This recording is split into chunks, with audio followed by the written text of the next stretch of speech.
Day 21, Evening Exercise. This week's practice will greatly serve you as we move into week 4. Before bed, read the introduction to week 4 and prepare to bring miracles into your relationships. Remember that your body is a tool for spiritual growth and expansion. Use your body as an expression of love and your relationships will shift dramatically. Enjoy the miracles. Week 4. Relationships. You practice loving God by loving another human. Olivia Harrison. I can safely say that the majority of people who read my books or attend my lectures do so because of a tripped up relationship. Whether it's with a business partner, a romantic partner, a family member or a past lover, rocky relationships are where the ego really goes to town. Ego-based relationships are nightmares. When your relationships are run by fear, all kinds of crazy stuff comes up. Jealousy, judgment, attack, anger, and unnecessary resentment. As you learned in week 3, the ego uses the body to create more separation in our relationships to others. When you perceive yourself as a separate body, inevitably you've projected yourself as better than or less than someone else. This is what the Course calls the special relationship. The special relationship is based on seeing others as separate and different. Typically, we think special is a good thing.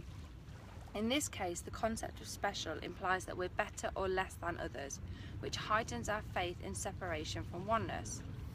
In the special relationship, judgment, attack, idolizing, and comparing are at an all-time high. Whether you're judging the other person or judging yourself, you're experiencing the same ego nightmare. In fact, the Course teaches that judging others is the same as judging yourself. Since the Course's perspective is that we are all one, judging someone else is judging everyone, including you. We all make special relationships in many ways. We have the special friend relationship with the person we perceive as our best friend. We have very high expectations of this person. Then there's a special parent relationship in which we make an idol of a parent and will always need to live up to their expectations or what we perceive to be their expectations. In the special work relationship, we place our boss or a co-worker on a pedestal and need their approval and validation to feel good enough. Alternatively, we make ourselves more special than those we employ. These are just a few examples of how the ego's specialness creates separation. And then there's the big one, the mixed special with a side of fries. The ego's nastiest trick of all, the special love relationship. I bet you know this all too well. The romantic partner you thought was the answer to your problems, the key to your happiness, only to end in a tortured breakup that you replay in your mind for more than a decade. Sound familiar? Okay, maybe I'm being a bit dramatic. It's more like I'm spot on. Either way, I know we've all experienced this kind of ego torture in some way because romantic love is the ego's ace of spades. The special love relationship is the trippiest of all special relationships because the ego convinces us that one special person will save us. The ego substitutes the divine love within us with the special love relationship we've seen in movies or magazines. The special love relationship is based on the premise that something outside of us can fill up or compensate for what seems to be lacking inside. Replacing our inner presence of power and love with one special idol will always be false, but recognizing the presence of love within offers us real power. The ego's world teaches us that there is separation between all special relationships. The special friend love, special romantic love, special family love, and special work love. The ego can give love to one person and deny another entirely. This ego mentality is a spiral that deepens the disassociation from God's one love and heightens faith in separation. Special love is based on dependency and lack. The ego convinces us that we're alone, which leads us to seek completion in others. This experience of lack grows out of our profound sense of separation from our real spiritual identity. Believing this state of lack to be our reality, we seek special relationships to help us feel whole. Regardless of how hard we try, we never actually achieve that feeling of wholeness because special love creates chaos and division. Our special love relationship leads us to jealousy, envy, and a constant state of fear of abandonment. This relationship is based on neurotic, fearful romance that can be the ego's chief weapon for keeping us in the dark. For instance, maybe your ego has convinced you that you're not good enough without your special partner. This belief makes you extremely fearful of losing your special loved one, and therefore you are always controlling the relationship to keep it intact.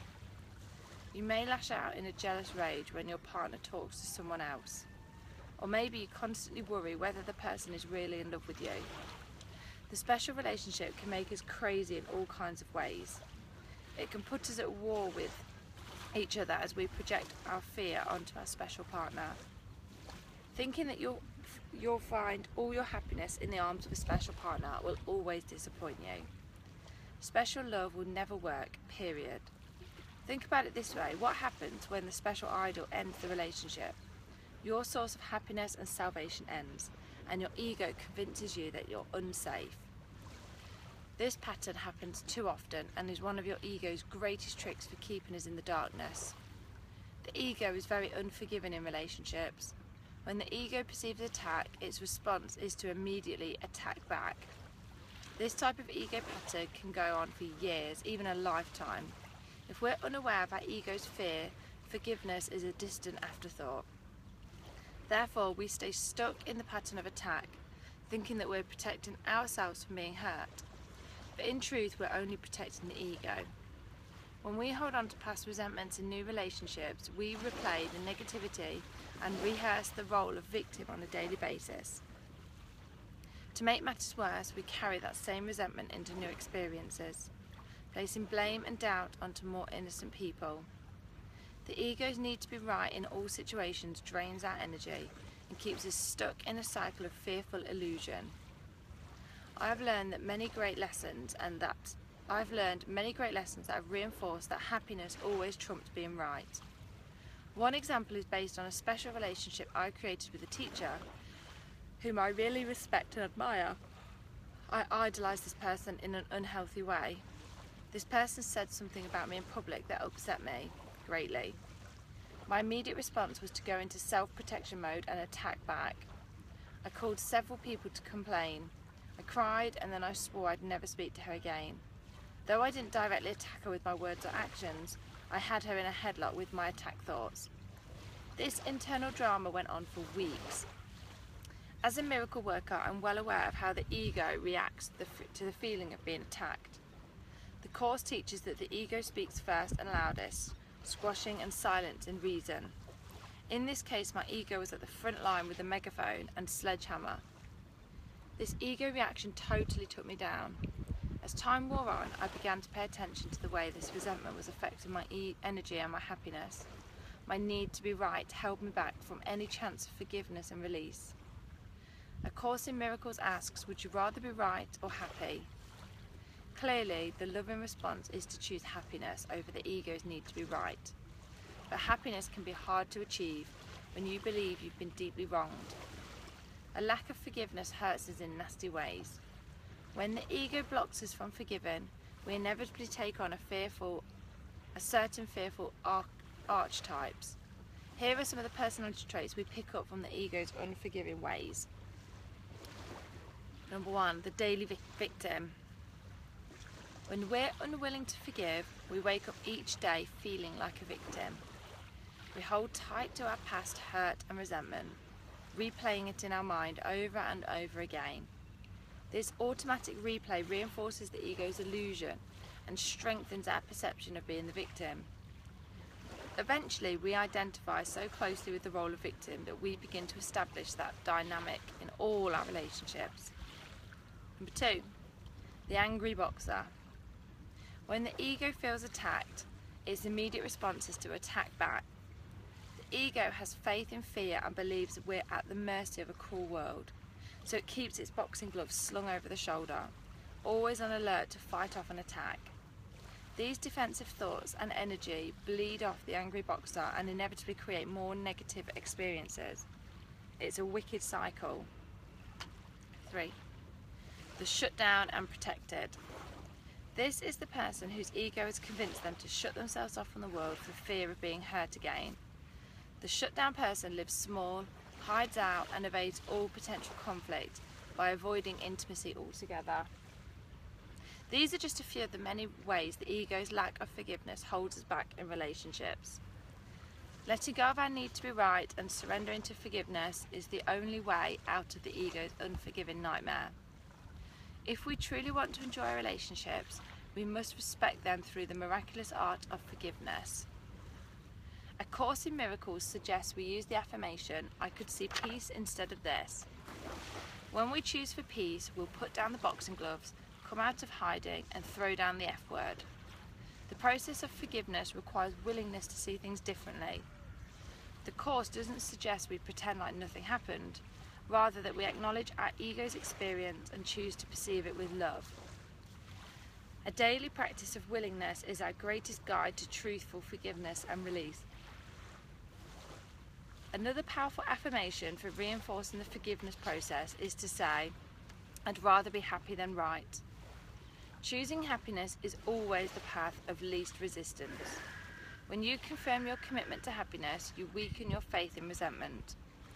Finally, it's important to commit to releasing the victim mentality. If you honestly want to release your resentment, you have to no longer want to be the victim. We often get caught in the role of victim because the ego thrives on it. Getting out of this role requires a commitment to see things differently. If you're the angry victim, try this powerful prayer from the Course, "I am not the victim of the world I see." I am not the victim of the world I see. Whenever you notice yourself getting caught up in victimhood, simply say this prayer and gently remind yourself that you'd rather be happy. Choosing happiness is a full-time job. We have many obstacles that get in the way of our peace, so we must commit to letting go of petty resentments, a victim mentality and fear. We must surrender to love. I took these steps into my forgiveness practice and surrendered to the willingness to be happy rather than right. After a week of full-blown surrender, I experienced a quantum shift. In the morning meditation, I began to think about the teacher I'd been resenting. In that instant, an overwhelming sense of love came out of nowhere. My inner guide led me to call on love and experience a tremendous sense of gratitude. In that moment, I released her. I cried with joy as I let go of the petty resentment and opened my heart to forgiveness. Then 10 minutes later, I checked my email. There was a message in my inbox from that same teacher in the same instant that I released her. She sent a loving email acknowledging how proud she was of me. I laughed at the little wink from the universe and relished in the miracle. Love has the power to transform any situation. You just have to choose to be happy rather than right. This story about my teacher offers up a great example of the unholy relationship transformed to love. A Course in Miracles dedicates 10 chapters of the text, chapters 15 to 24, to transforming the ego's unholy relationship into a holy relationship through the practice of forgiveness. The holy relationship is the ego's unholy relationship, transformed through forgiveness and love. When you restore your mind back to love, reconnect to oneness and release the ego's separation, the holy relationship sets in. This requires a serious commitment to the miracles and a whole lot of surrender. Every relationship offers you the opportunity to grow towards holy love. The Course emphasizes how every encounter is a holy encounter, because every relationship offers us the opportunity to transcend the ego's false perception and move past the unholy relationship. Your relationship to a cab driver, an intern, a volunteer, a family member or a lover are all equal opportunities for you to make the relationship not about conflict, separation and fear, but rather love. The ego is present in every encounter, but the Course suggests that we use relationships as learning devices for overturning the ego's false perceptions. To transform a relationship from unholy to holy, you must change the intention for the relationship. The intention of the ego is to maintain control over the perception that the other person is separate. Through attack, judgment and jealousy and so on, the ego uses fear to keep the cheap drama alive within a relationship. When the ego's goal is to maintain control over the relationships, your thoughts steer far away from forgiveness and acceptance, and the boxing gloves come out. When your ego is driving the relationship, you can be sure to think crazy thoughts and do crazy things. The ego convinces us that we're protecting ourselves by thinking attack thoughts towards our partner, when in effect we're actually creating more attack. The miracle worker's intention is quite the opposite. When the goal of the relationship is to find peace and love, a much different experience occurs. When you follow the miracle worker's goal for relationships, you're guided to surrender your fear to your inner guide for correction. You're not expected to let go of the ego overnight, but much like all relationships, much like all exercise in this book, the simple solution to the ego's special relationship is to turn it over to your ing for healing. This spiritual act of surrender releases you from the ego's grip and opens up your consciousness to receive guidance. When I find the ego making special relationships difficult, I invite my inner guide to act as the invisible intermediary, whose goal is to bring the connection back to love. Though this may be hard for your ego to accept, the purpose will become clear. Your ing shifts the goal of the relationship from one in which you defend specialness and separation to one in which you experience oneness and wholeness. Your inner guide will lead you to a new purpose of the relationship. It's important to be mindful that the ego will be uncomfortable with the miracle worker's goal. As it says in the Course, as these two contemplate their relationship from the point of view of this new purpose, they are inevitably appalled. Their perception of the relationship may even become quite disorganised, and yet the former organisation of their perception no longer serves the purpose they have agreed to meet. When you invite love to intervene in your unholy relationship, the ego will go to town. The ego believes that to be safe in relationships you must stay in control. Therefore, expect some ego backlash as I open you up this week to work in relationships, and expect many miraculous shifts. The shifts that occur result in what the Course refers to as the holy instant. The moment you let go of the ego's drama, when you both join in this holy union, letting love host the relationship rather than the ego, the relationship can be very enjoyable. You will feel a sense of relief and freedom, that even though you may experience a holy instant, the other person may resist. If the other is dependent on the ego's perception of the relationship, then he or she will likely be uncomfortable with the change. This happens often. Think about those times in your life when you were willing to grow and your partner was not. When that happens, the romantic relationship ends and the form of the relationship changes. People tend to get distraught when relationships change in form, but actually it's fine. A breakup, romantic or otherwise, can be the biggest drama for the ego. But from the Course's perspective, these changes occur naturally when you're committed to love. If the form of relationship changes through forgiveness, you may feel sad, but you've still received the gift of spiritual growth. The relationship offered you an opportunity to choose your ing's perception over your ego's.